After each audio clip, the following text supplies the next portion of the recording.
আপনারা লড়াই আচ্ছা, দিল্লিতে কী হলো তাদের বাংলা কী হবে? বাংলাটাকে সামলাতে হবে।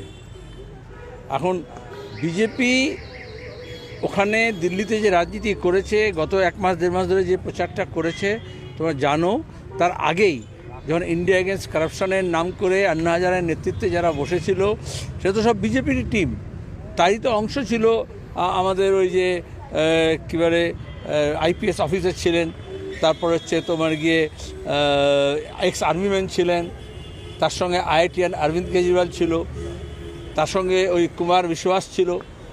এরা তো একটা বড় অংশ তো ঝাঁকের কই ঝাঁকে মিশে গেছে। সবসময় পৃথিবীব্যাপী হয় যেখানে দক্ষিণপন্থার উত্থান হয়, মানুষের ক্ষোভ রাগ দুঃখ থাকলে তারা আরেকটা নকল বিরোধী সাজায় যাতে বামপন্থা না উঠে আসে। এখানে যেমন পশ্চিমবঙ্গে একটা বি টিম আছে, তৃণমূল কি আলাদা কিছু করছে নাকি? শুধু বিজেপি যা যা বলছে তৃণমূল তাই তাই করছে। যতদিন যা যা করবে এটাই হচ্ছে তার কবচ, ততদিন পর্যন্ত মোহন বাগান বলবে এখন একে ডিস্টার্ব করো না, নাহলে বামপন্থীরা চলে আসবে।